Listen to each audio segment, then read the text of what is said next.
과 인도하신 말씀을 통해서 풍성하게 허락하신 하나님의 뜻이 무엇인지를 오늘 본문을 통해서 말씀해 주고 있습니다. 65절에 여호와여 주의 말씀대로 주의 종을 선대하셨나이다 라고 합니다. 하나님은 말씀에서 벗어난 행동은 안 하십니다. 왜냐하면 하나님 말씀이 하나님과 우리와의 그 관계성을 규정하는, 어떻게 생각하면 계약의 개념일 수 있거든요. 말씀대로 살아갔을 때 하나님께서는 그분의 인도하심 가운데 축복하시고, 말씀을 벗어났을 때는 하나님의 축복과는 상관없는 삶을 살 수밖에 없음을 우리가 성경을 통해서 하나님께서 허락하셨음을 보게 됩니다. 그래서 말씀대로 선대하셨다라는 거, 하나님의 뜻에 대해서 그렇기 때문에 가장 깊이 잘 알고 묵상하고 또 하나님의 뜻을 분별할 수 있는 가장 중요한 길은 바로 오늘 성경 말씀에 있다라는 것을 이야기합니다. 66절에 내가 주의 계명들을 믿었사오니 좋은 명철과 지식을 내게 가르치소서. 하나님의 계명의 말씀이 지난 그 수요일 날도 말씀드렸던 것처럼 내 것이 되어야 되는 거예요. 내 것이라는 거, 이건 내 물건이야 했을 때에 내 물건이라는 것은 익숙하다는 걸 이야기해요. 스마트폰 다 쓸 수 알지만은 다른 사람 핸드폰, 스마트폰 쓰려면은 한참 또 봐야 돼요. 그 핸드폰이 그 핸드폰 같은데 남의 물건 쓰려고 하면은 뭔가 익숙하지 않잖아요. 그러니까 하나님 말씀에 대해서 계명들을 믿었다라는 것은 바로 그 말씀이 내 삶의 여정 가운데 익숙한 거예요. 그러니까 익숙하다라는 것은 삶의 순간순간 아주 밀접한 관계성 가운데서 내 몸의 한 부분처럼 내 삶의 여정 가운데 밀접한 한 부분으로서 있는 것. 그러니까 하나님의 말씀 자체가 좀 어색하고 좀 나와 따로 존재하는 어떤 것이 아니라, 하나님의 말씀은 내 삶에 있어서 나로 하여금 세상을 살아가게 한 어떤 기준으로서 익숙한 삶의 어떤 그 중심으로서 다가올 수 있어야만 합니다. 그러니까 성경 말씀을 볼 때마다 하나님의 도우심과 예비하심이 무엇인지를 또 보게 되고, 이 말씀은 여러분 성경 볼 때마다 다 똑같으세요? 성경은 얼마큼 읽어야 된다고 그랬죠? 나이만큼 읽어야 된다고 그랬잖아요. 나이 수만큼. 부지런히 하면 돼요. 처음에 좀 오래 걸려도 좀 많이 보다 보면 이제 익숙해져서 속도가 좀 더 빨라집니다. 그러니까 말씀을 계속해서 보다 보면 그 말씀이 내 심령 가운데 익숙해지는 거예요. 자연스럽고 익숙한 어떤 것으로서 다가오게 됩니다. 그래서 오늘 본문을 통해서 내가 주의 계명들을 믿었다라는 것은 단순히 그 머릿속으로 믿었다 그 말을 이야기하는 것이 아니라, 그 말씀이 하루하루 삶의 여정 가운데 내 삶에 체득화되어서 그 말씀을 중심으로 한 삶을 살아가는 거예요. 그러니까 우리로 하여금 세상을 살아가게 하는 원동력 자체가 내가 가지고 있는 지식과 경험의 어떤 부분이 아니라 하나님 말씀의 어떤 중심과 원동력이 되어서 우리로 하여금 그 삶을 살아가게 하는 핵심적인 요소가 말씀인 거예요. 그러니까 성경 말씀이 우리 심령 가운데 그 소프트웨어, 우리로 하여금 기계를 움직이게 하고 작동하게 하는 그 소프트웨어 역할이 바로 하나님 말씀, 성경이 있다라는 거. 그래서 말씀을 내가 주님의 말씀을 믿습니다라고 고백하는 것은 세상적인 지식, 어떤 학교에서 배우는 그런 지식적인 그 알의 수준에 대해서 넘어가서 우리가 믿는다라는 것은 내 삶에 있어서의 아주 어떤 삶을 움직이게 하는 중요한 원동력이 된다라는 것을 고백하는 것입니다. 말씀을 믿었을 때에 좋은 명철과 지식을 내게 가르치소서라고 합니다. 명철과 지식이라는 것은 삶을 살아가게 하는 그 원동력. 그러니까 성경 말씀만 온전히 인식되어 있고 신앙생활만 제대로 해도 분별력이 생기는 것 같아요. 여러분, 해야 될 것과 하지 말아야 될 것들에 대한 분별력이 분명히 생깁니다. 말씀을 통해 주시는 것들이 있고 마음의 감동을 통해서 하나님께서 세상을 살아가게 하는 방법. 그러니까 성경 말씀은 우리로 하여금 이 세상 가운데 어떤 지식과 명철보다 더 중요한 것이 말씀 속에 담겨져 있고, 그 말씀은 우리로 하여금 세상 가운데 그래도 최대한 실수를 줄이고, 왜냐하면 성경 말씀이 이 세상을 창조하시고 이 세상을 디자인하신 그분으로부터 나온 것이 말씀이기 때문에 이 세상 모든 눈에 보이는 것들은 하나님 말씀을 벗어나지 않거든요. 그러니까 세상을 창조하신 하나님, 그러니까 삶의 원리 자체를 말씀을 통해서 이미 다 주셨기 때문에 우리가 말씀대로만 살게 되면은 후회하지 않는 삶을 살아갈 수 있는 거예요. 큐티 간증 글 보면은 후회하는 인생들이 정말 많잖아요.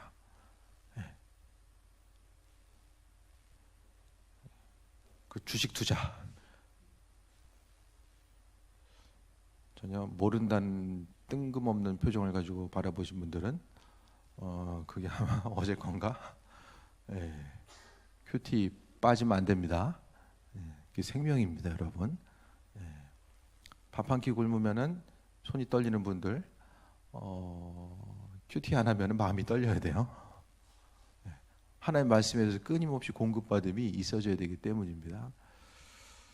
그러니까 후회되는 거, 후회가 되잖아요. 온전한 삶을 살지 못하면은. 그러니까 지난 날을 돌아보면서 후회하는 것은 아닌 거 알면서도 나도 모르는 사이에 끌려가거나 또 세상 일에 이제 중독돼서 살다 보면은 혹시나 하는 마음에 인생을 걸게 되는 거죠. 그것이 바로 결국엔 하나님 말씀과 지혜와 분별력이 없으면은 언제든지 사람이 그렇게 될 수 있는 것을 또 보게 됩니다. 그러니까 마지막 때라도 돌아올 수 있는 것, 삶을 돌이킬 수 있는 것이 얼마나 큰 하나님의 은혜인가를 생각해 보게 됩니다. 67절에 고난당하기 전에 내가 그릇 행하였더니 이제는 주의 말씀을 지키나이다 라고 합니다. 오늘 시편 기자도 고난당하기 전에는 그릇 행했다라는 뜻이 뭘까요? 그릇 행한 거. 어떤 것을 오늘 성경이 시편 기자는 그릇 행했다라고 표현할까요? 하고 싶은 대로, 원하는 대로, 육신의 소욕대로 행동한 것을 이야기해요. 사람이 본성대로 살면 어떻게 될까요? 예를 들어서 하고 싶은 말 다 하고 살아. 하고 싶은 행동 다 하고 살아요. 그럼 사람이 어떻게 돼요? 하나님의 백성으로서 살 수 없어요. 믿는 자로서 오늘 고난당하기 전에는 그릇 행했다라는 이야기는 스스로 육신에 원하는 그 삶의 행동을 가지고 살았는데 고난을 경험하고 나니까 이제는 주의 말씀을 지키나이다. 예전에는 내 생각과 내 방법대로 살아가는 것이 좀 유익하다라고 이제 여기고 살았는데 고난을 경험하고 나서 고난의 특징은 뭐냐? 사람이 스스로의 방법을 가지고 해결할 수 없는 것을 고난이라고 해요. 그렇기 때문에 이 방법대로 하면은 안 되는구나. 그러니까 고난을 경험한다라는 것은 스스로에게 있어서의 한계성을 경험한다라는 사실을 이야기합니다. 나 자신의 한계성이 무엇인지를 이 고난의 순간을 통해서 깊이 깨달아 알 수 있는 거야. 그러니까 고난당하기 전에는 스스로를 생각해요. 나 중심적인 거, 내 주변을 돌아보게 되는데 하지만은 고난을 경험한 이후의 삶은 나나 내 주변이나 아무것도 이 고난의 문제 앞에서 할 수 있는 것이 없구나라는 사실을 깊이 깨달아 알게 됩니다. 그렇기 때문에 고난의 때에 중요한 것은 하나님을 바라볼 수 있는 것. 삶에 있어서도 여러분 주님을 더 깊이 생각하고 온전한 믿음을 가지고 있는 분들은 고난을 경험한 분들이에요. 고난 없이 깊은 믿음의 단계에 들어선 사람은 없어요. 없어요. 한 명도 없어요. 고난을 통해서 하나님의 뜻과 인도하심, 그것에 대해서 발견하게 되고, 고난이라는 것은 많은 부분 하나님께서 우리로 하여금 나 자신의 한계를 알게 하시고 우리의 인생이 하나님 한 분 그리스도 예수를 벗어나서는 온전하고 복된 삶을 누릴 수 없다라는 사실에 대해서 우리로 하여금 알게 하시는 것이 바로 고난의 목적됨에 대해서 보게 됩니다. 고난은 언제 다가올까요? 하나님께서 계획하심이 있고 우리의 믿음을 한 단계 성장시키기 위한 그 방편으로서 하나님 고난을 허락하시고 또 그 욥의 예를 통해서 보더라도 욥이 고난을 이길 만한 그런 그 믿음의 분량이 분명히 있었기 때문에 하나님께서 그 고난도 허락하셨음을 보게 됩니다.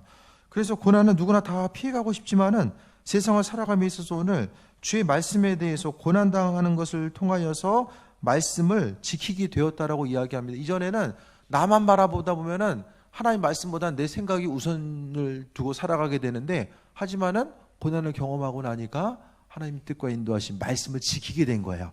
하나님의 방법대로 살아가는 것이 유익이구나. 그것에 대해서 깊이 깨달아 알게 된다는 거죠. 그러니까 삶을 통해서 우리가 말하고 행동하고 생각하는 것은 날마다 점검하고 조심해야 됩니다. 사람이 본성대로 하고 싶은 말을 하다 보면은 정말로 죄질 가능성이 크거든요. 나는 요즘에 말하는 것마다 이게 별로 유익한 말이 안 나온다 그러면은 입을 다물어야 돼요.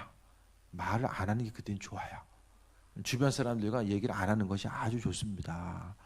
왜냐하면은 한 번 이 온전치 못한 말이 이 물꼬를 트게 되면은 이 걷잡을 수가 없거든요.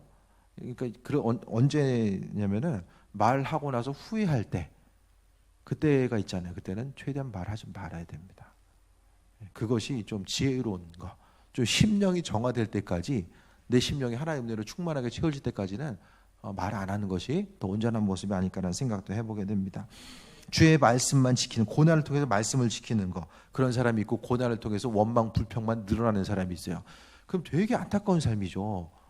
환경도 어려워, 원망하고 불평해가지고 하나님과의 관계성도 힘들어, 도무지 희망과 빛을 발견할 수 없는 상태가 바로 고난을 통해서 아무것도 건지지 못하는 사람.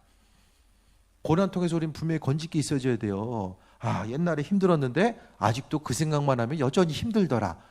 처음부터 끝까지 가지고 이것만 남으면 아무 유익이 없어요. 하나님께서 분명히 그것을 통해서 깨달아 알길 원하시고 믿는 자로서 복된 삶을 누리기 원하시는 부분이 있는데, 그것에 대해서 전혀 행하지 못한다라고 한다면 고난이더라, 이것만 끝나버리면은 앞으로의 인생도 그 고난이 계속될 가능성이 있는 거죠. 왜냐하면은 그러니까 어떤 시험과 어려움도 어떤 통과하는 때가 있거든요. 시작 지점이 있으면 그것으로 인한 고난이 끝나는 시험도 분명히 있을 거라고 봐요. 그런데 그 의미성에 대해서 깨닫지 못하면은 계속해서 하나님은 깨달아 알게끔 하기 위해서 여러 가지 고난에 대해 허락하실 때가 있는데, 고난을 통해서 오늘 본문을 통해서 이야기하는 것처럼 주의 말씀을 지키게 되는 거. 그러니까 고난을 통해서 하나님 말씀을 더 가까이 할 수 있는 것 자체가 우리에게 있어서의 은혜이고 기쁨이다라는 것을 말씀하고 있습니다. 68절에 주는 선하사 선을 행하시오니 주의 율례들로 나를 가르치소서. 하나님께서 만약에 기분 내키는 대로 너는 마음에 드니까 이건 이렇게 하고, 넌 마음에 안 드니까 이건 저렇게 하고, 그런 분이 아니라 하나님 율례대로 하나님께서 세워놓으신 말씀대로 움직이시는 거야. 그러니까 우리들도 말씀을 근거로 해서 움직이면 하나님은 그 말씀대로 이루실 수밖에 없다라는 거죠. 세상 모든 창조된 것들을 바라보시기 바랍니다. 그 모든 것 질서가 있어요. 원인이 있고 결과가 있어요. 다 질서에 의해서 움직이거든요. 이 질서 자체는 하나님의 세밀하심과 창조성과 그분의 계획하신 모든 것들이 세상 모든 만물 가운데 녹아져 있다는 것을 우리가 말씀을 통해서 보게 됩니다.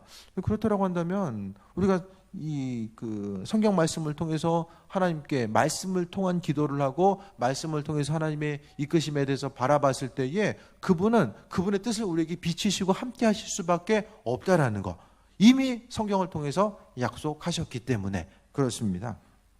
그래서 주의 율례들로 나를 가르치소서. 69절에 교만한 자들이 거짓을 지어 나를 치료하였사오나 나는 전심으로 주의 법도들을 지키니이다. 교만한 사람은 말씀이 없는 사람이 교만합니다. 정리를 하세요. 교만한 사람은 하나님 말씀이 없는 사람이다. 말씀이 없으니까 어떻게 해요? 하고 싶은 대로 해요. 말씀이 없으니까. 하나님 말씀이 없으면 내 생각과 내 관점대로 살아갑니다.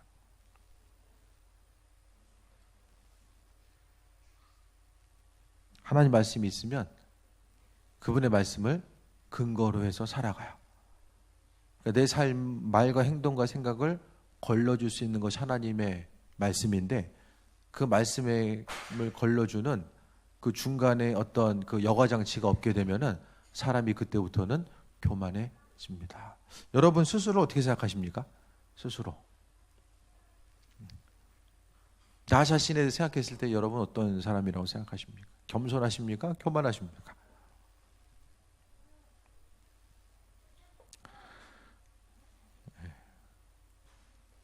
스스로 생각하기에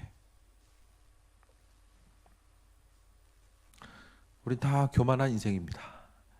교만한데 교만하지 않게 살려고 힘쓰는 존재. 요즘 제가 이렇게 주변에 요즘 되게 힘든 분들이 많아요. 여러 가지 뭐 다양한 환경 가운데 좀 힘든 분들이 많더라고요. 특히 이제 뭐 이게 목회하면서 좀 힘든 분들도 있고. 그러면 이제 참 얘기를 좀 해주잖아요. 그러면은 얘기하면서 때로는 난 참 이렇게 사리분별을 잘하는 것 같아. 그런 생각을 할 때가 있어요. 표정이 별로 안 좋으니까 참 말을 잘하는 거예요, 제가. 그래서 하나님께서는 눈에 보이는 상황 가운데 이제 판단할 수 있고, 이거 어떻게 좀 정리할 수 있고, 옳고 그름을 판단하고 그 상황이 무엇을 어떻게 해야 될지에 대해서 한편으로는 참 내가 참 잘하는 것 같아 하면서도 그게 좀 교만한 생각이죠. 스스로를 날마다 좀 조심해야 되고, 이 말을 하면서도 사람이 말을 많이 하면 실수할 가능성이 있거든요. 그래서 항상 좀 스스로를 좀 돌아보고, 이 부분은 내가 좀 잘하는 것 같아. 다 있죠. 다 못하는 게 아니에요. 각자가 하나님께 준 달란트가 있고 잘하는 것들이 있어요. 그런데 그 부분을 우리가 하나님 은혜, 말씀을 통해서 나 자신을 돌아보고 좀 걸러보면은 그것을 통해서 더욱더 쓰임받을 수 있게 되는데, 내가 잘하는 것만 계속해서 이제 각을 세우다 보면은 그때부터 정말 좀 사람이 교만해지는 거죠. 하나님은 그 교만함을 무너뜨리기 위해서 또 여러 가지 이제 인생의 쑥과 그 담즙을 우리에게 또 허락하시는 거죠. 그러니까 믿는 자로서 하나님 말씀이 없으면은 정말로 교만한 삶을 살아갈 수밖에 없고, 사리 분별을 할 수가 없어요. 선인지 악인지, 내가 지금 시간을 잘 보내고 있는지 시간 낭비하고 있는지 그 부분을 인식하지 못하면서 살아가게 됩니다. 교만한 자들이 69절에 거짓을 져 나를 치료하사오나 나는 전심으로 주의 법도들을 지키리이다. 그러니까 주의 율례, 주의 법도, 주의 계명, 지금 계속 반복돼서 나오는 것이 좀 보이시죠? 65절부터. 그러니까 하나님 말씀을 계속해서 풀어서 지금 오늘 시편 기자는 우리에게 이야기해주고 있는 거예요.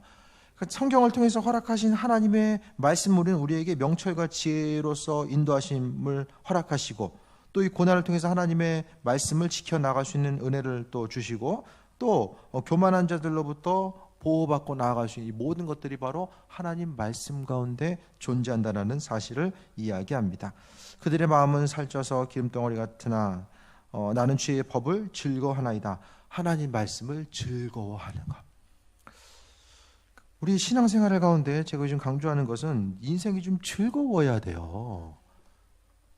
삶이 즐거워야 됩니다. 말씀 보는 것도 그렇고, 기도하는 것도 그렇고, 신앙생활하는 것도 그렇고, 악으로 버티는 게 아니라 좀 즐거워야 돼요. 하나님께서 정말 우리 인생 가운데 원하는 게 뭘까? 땅끝까지 이르러 복음을 전하는 것도 아니고, 어떤 예수의 이름으로 큰 일을 감당하는 것도 아니에요. 주의 일은 열심히 감당하고 있는데 내 안에 기쁨이 없어. 그 하나님 기뻐하실까요? 자녀가 부모를 위해서 일, 저일 정말로 수고하고 여러 가지 도맡아 하는데 그 10년 가운데 기쁨이 없어요. 그거 계속 원하시겠어요? 기쁨이 없는데? 하나를 하더라도 마음속에 기쁨이 있는 게 중요하잖아요.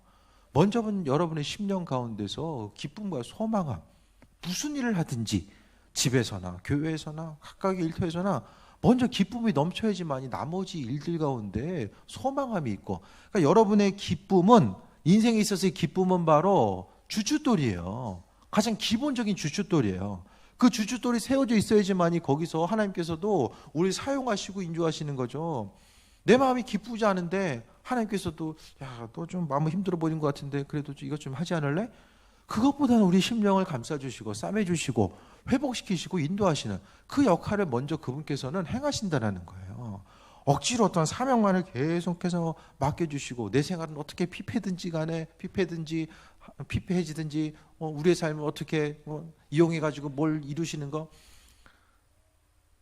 믿지 않는 그 사람들만 중요한 게 아니라 먼저는 하나님의 부르심을 받은 우리들의 삶이 하나님 보시기 중요해요. 그렇기 때문에 우리가 말씀을 통해서 먼저 기쁨과 소망함이 회복되지 못하면, 이 기쁨이라는 것은 눈에 보이는 일들이 다 만사 형통해가지고 기쁨이 아니라 순간순간 그냥 예수님 때문에 기쁜 거예요. 삶에 있어서 예수님으로 인한 기쁨과 소망함이 있기 때문에 마음속에 기쁨이 있는 거죠. 그 온전한 기쁨이 이 시간 여러분 10년간도 회복되길 바랍니다. 그 기쁨을 통해서 하나님의 도우심과 인도하심을 더욱더 바라볼 수 있게 되길 바랍니다. 71절에 고난당하는 것이 내게 유익이라 이로 말미암아 내가 주의 율례들을 배우게 되었나이다. 71절과 72절이 바로 핵심 구절입니다. 고난당하는 것이 내게 유익이다.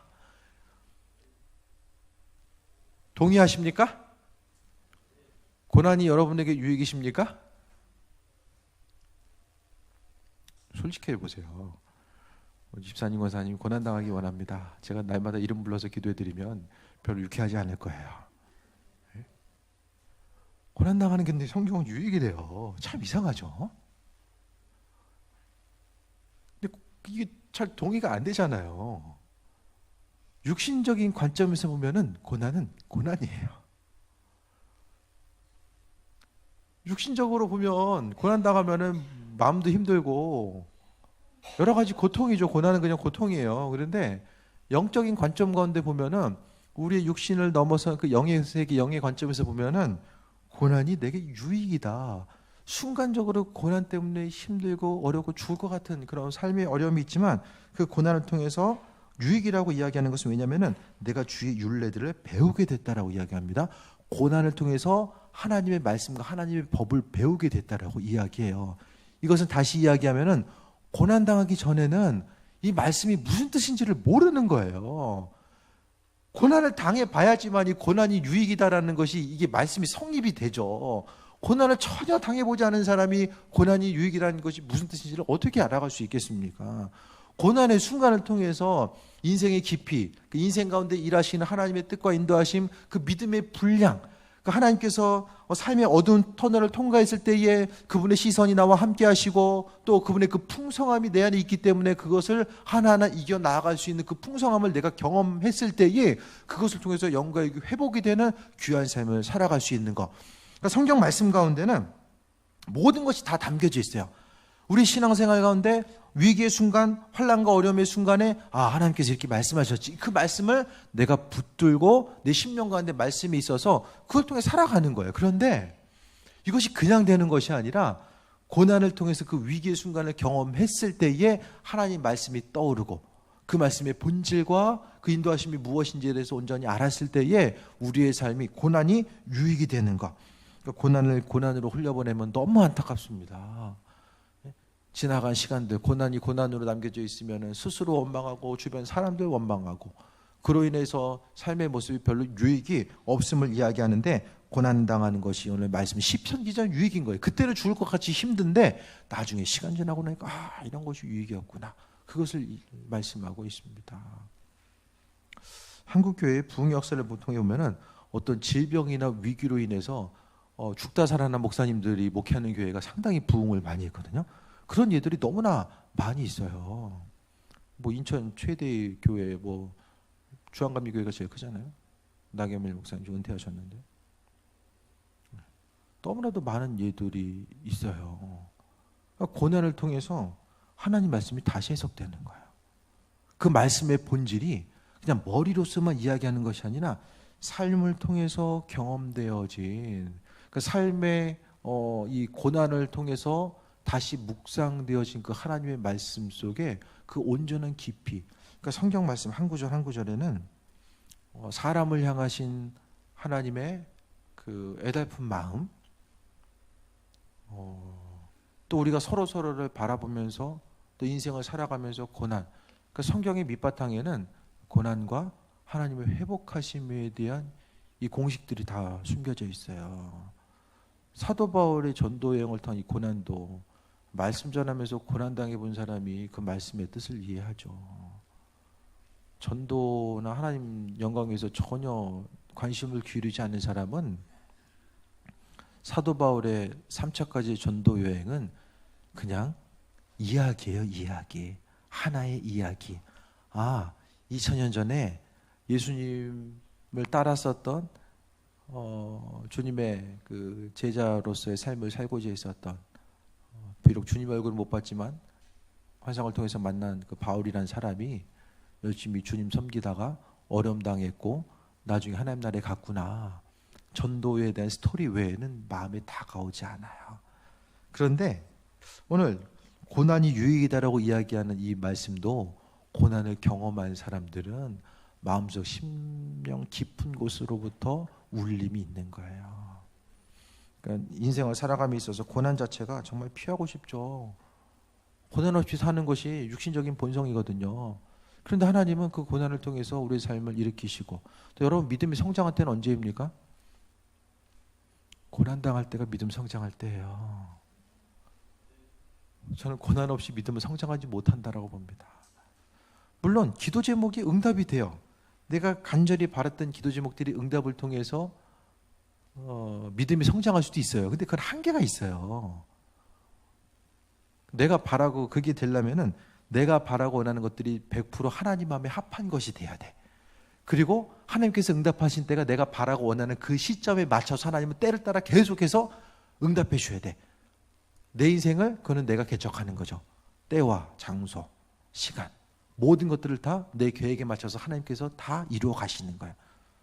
신앙생활이라고 할 수 없죠. 믿음 생활이 아니에요. 내 주인이 내가 되기 때문에. 고난을 통해서 분명히 하나님께서 계획하심과 인도하심이 있습니다. 72절에 주의 입의 법이 내게는 천천근금보다 좋으니이다 라고 말씀하고 있습니다. 다시 한번 65절부터 보면은 66절에 계명을 말씀하고 있고, 67절에 말씀, 68절에 율례, 69절에 법도, 70절에 법, 71절에 율례, 72절에 법. 지금 성경 말씀을 똑같은 율법의 말씀이지만 계속해서 다양하게 쓰거든요. 이게 또 저자의 이제 계속해서 다양한 방법. 이것은 똑같은 말을 계속 안 쓰는 것은 뭐 반복을 피하려고도 있지만은 또 한 가지는 하나님 말씀의 다양한 면, 말씀의 이 풍성함을 나타내기 위해서 지금 짧은 구절이지만 65절부터 72절까지 계속해서 하나님 말씀을 강조하고 있어요. 그래서 주의 법이 천천근은보다 좋다라고 말씀하고 있습니다. 하나님 말씀이 여러분에게 있어서의 천천근금보다 좋다라고 이야기하면 큐티책을 같은 무게의 금보다 훨씬 더 귀하게,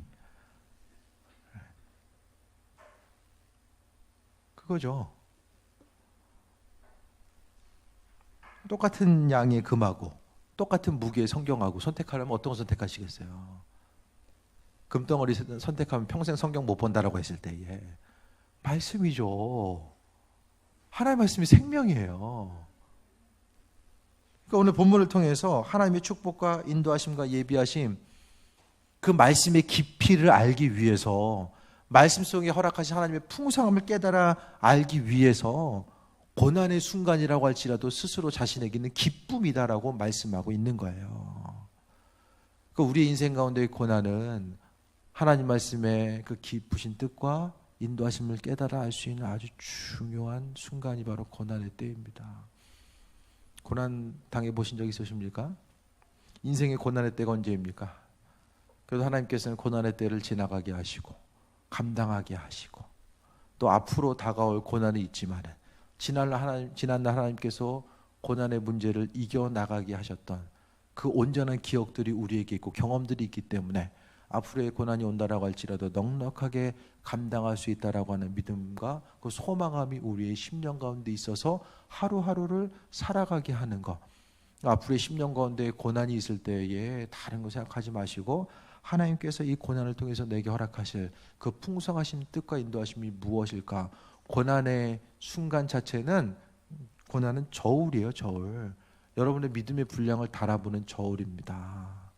저울에 달아보면 믿음의 정말로 그 깊이와 풍성함이 있는 사람은 꾸준히 그 자리를 견딜 수 있으되, 그렇지 못한 이들은 정말로 바람에 부는 갈대와 같이 이리저리 요동하고, 또 하나님의 뜻과 인도하심을 바라보거나 묵상하지 못하고 의심하고, 그로 인해서 순간순간 더 고난을 또 계속해서 경험하게 될 수 있다는 것을 우리가 보게 됩니다. 고난이 유익이라고 말씀합니다. 다시 말씀드립니다. 고난이 없으면 하나님 말씀 잘 이해할 수가 없어요. 머릿속으로만 맴돌아요. 하지만 고난의 순간을 통해서 여러분이 믿음이 축성되고 또 온전하게 더 성장하고 말씀을 적용하다 보면 그 말씀의 뜻이 무엇인지도 알잖아요. 중요한 건 말씀대로 살아봐야지만이 그 말씀 때문에 또 고통도 경험하게 되고 그 말씀을 통해서 또 심적인 부담감도 갖고 또 순간의 고난의 모습, 그러니까 삶을 살아가면서 각각의 경험하는 고난을 통해서 여러분 더 성장해요. 그 대신 고난의 순간에 그리스도 예수 그분의 뜻, 말씀을 통한 그분의 뜻을 항상 비춰봐야만 합니다. 그냥 고난을 고난으로 묵상하고 그 고난만 바라보게 되면 심령이 상하고 육신이 상하고 그것을 통해서 하나님의 영광과는 상관없는 삶을 살아가게 됩니다. 인생의 순간순간마다 여러분이 어떤 고난을 경험해 왔고 또 앞으로 어떤 일들이 어떻게 펼쳐질지 아무도 몰라요. 하지만 그 고난이 우리의 삶에 준 건데 유익이 되어야 되고 하나님 그 고난을 통해서 분명히 행하시고자 하시는 그 선한 일이 있다는 것을 우리가 보게 됩니다. 크고 작은 고난의 분량을 통해서 믿음이 더 성장합니다. 하나님께서는 중요한 것은 그 고난을 이겨낼 수 있고 해결하시는 그 힘과 능력을 우리에게 허락하시고 때로 하나님께서 모든 상황들을 정리해 나가신다는 것을 보게 됩니다. 지난번에 말씀드렸던 학교 교수님 한 분 말씀드렸는데 정말 고난당하기 전에는 그분이 말씀을 지식적으로만 계속해서 이거는 이거고 저건 저렇습니다. 계속해서 지식적인 가르침만 있다가 암이라고 하는 그 고통의 순간을 경험하고 나서 정말 하나님의 은혜, 그리스도 예수의 인도하심을 바라보는 것. 학교에서 그분 수업을 한 번밖에 안 들었는데 지나가다 마주치면은 가끔 손을 잡아주시면서 반갑게 인사를 해요. 아, 이번 왜 이렇게 친한 척 하시지? 때로는 그렇게 생각할 때가 있지만 그 표정 가운데서 행동 가운데서 그 친근함, 주님의 사랑과 인도하심, 그것이 묻어나는 것 같아요. 네. 그 주변 사람 가운데 별로 친하지 않아도 정말 최선을 다해서 인사하고 또 맞아주고 하나님 말씀을 행하는 것 자체가 힘든 것이 아니라 고난을 경험하고 나면 삶에 있어서의 이 교만의 모습이 알아서 정리가 됩니다. 그분도 항상 하시는 말씀이 예전에는 정말 교만했었는데 주님의 은혜로 뭐 지금도 교만하다라고 그분 말씀하시긴 하지만 그래도 겸손하게 말씀하시고 사람이 아는 게 많으면 겸손하기가 정말 힘들거든요. 강의를 듣다 보면 저분은 천재가 아닐까라는 생각을 계속 하게 돼요. 모든 분야 가운데서 신약을 넘어서서 신약적인 부분은 근데 고난을 통해서 삶이 다듬어지고 지식의 영성이 더해지고 그 안에 있어서의 하나님 은혜 가운데 그 풍성함이 또 흘러나가는 것을 바라봤을 때에 정말 삶에 있어서의 고난을 견뎌나가는 것이 힘들고 어렵지만은 삶을 돌아보게 하고 점검하게 하고 하나님 앞에 내가 누구인지를 다시 한번 되돌아보게 하는 것이 바로 고난의 때이고 이 고난을 말씀 가운데 비춰봤을 때에 고난의 순간에는 말씀 보셔야 됩니다. 그 말씀을 통해서 하나님께서 내게 허락하신 것들이 무엇인지를 빨리 캐치해내야 됩니다. 그것을 통해서 우리의 믿음이 더욱더 말씀 한 구절이 여러분의 생명을 살리기도 하고 또 절망으로부터 끌어올리는 이 역할 자체를 바로 성경 말씀 한 구절이 행하게 됩니다. 믿는 자로서 복된 삶을 누릴 수 있게 되길 바라고 고난이 유익이라고 오늘 본문은 이야기하는데 이 말씀이 지식적으로만 이해되는 것이 아니라 마음속 깊은 곳으로부터 시간을 지나고 나니까 이게 정말 고난이 내 인생 가운데 유익이었었구나. 이 고난으로 인해서 내가 믿음 지킬 수 있었구나. 내가 이 고난으로 인해서 살아계신 하나님 그리스도 예수를 내가 경험했구나.